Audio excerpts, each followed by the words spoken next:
with coverage you can count on. This is the Erie News NOWCAST. Good evening, I'm Mike Ruzzi. Thanks for joining us for tonight's edition of the NOWCAST. We're hearing firsthand tonight from the U.S. Health and Human Services how they're preparing for the arrival of hundreds of refugee children from the U.S.-Mexico border. That first group is expected to arrive tonight, and they're already expecting hundreds more. Erie News Now, Lisa Adams has our story.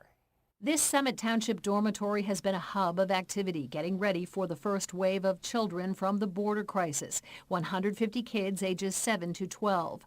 For now, U.S. Health and Human Services says they're set for supplies with 265 beds made up and ready. Well, we're in really good shape as far as supplies. Like I said, the beds are made up with all fresh linens, new bedspreads. There is a room in there filled with clothing, pajamas, underwear, socks, toiletries. It may seem strange that Erie County, PA, so far from the border crisis, can help, but the need is great, and this dorm space, figuring 6 kids to a room, can handle up to 648 children. Well, we have so many children that we need to find a humane and safe place for them to stay that we're reaching across all agencies and communities to find available facilities. HHS is impressed with how quickly this location was made ready for the children. There was an empty building on Saturday, and they have just, totally undergone great efforts to make it a nice, clean, safe place to live. And that means lots of local contractors like the Fireline Group looking over everything. What are you doing to help out here?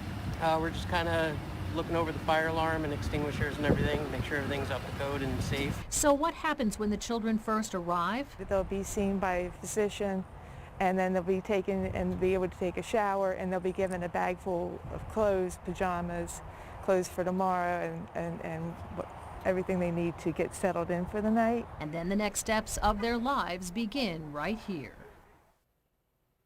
And many people have emailed us about the cost of all of this. HHS says at their community-based shelters it's about $290 per day per child. But a temporary shelter like this, where so many special preparations had to happen, it could be up to $775 a day. Our region has fully vaccinated more than 83,000 residents now. That's a little more than 20% of our region's population. The state has vaccinated more than 2.2 million residents as of today. Crawford County leads the way with 23%. You can always find the latest COVID-19 facts and figures on our website, erienewsnow.com. Mercyhurst University held a mass vaccination clinic for students and staff today. It's all part of an effort for colleges and universities to vaccinate students before heading back home for the summer break. Now, Mercyhurst partnered with LECOM to vaccinate 750 students and employees on campus today. The Mercyhurst Chief Pandemic Officer, Laura Zirkle, tells Erie News Now about the process. It changes what we're able to do. Once we know that we have a large portion of our campus vaccinated, it lets us have different restrictions in place. It lets us keep from having to quarantine people, like large parts of our population, if they get exposed. It lets us get back to being open and being the kind of the normal Mercyhurst again. Students and staff who received their shot today will get their second dose before finals in a week or so. A local charter school is receiving more than $250,000 for science programs. Erie Rise has been granted nearly $238,000 from a state grant program. State leaders say the project will strengthen the school's computer science, coding, and robotics programs. They plan to connect low-income and minority students in grades 6 through 8.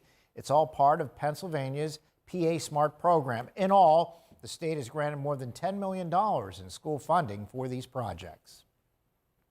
And local lawmakers say expanding passenger rail could boost the state's economy. Erie Representative Ryan Bizzarro took part in a town hall today on rail traffic.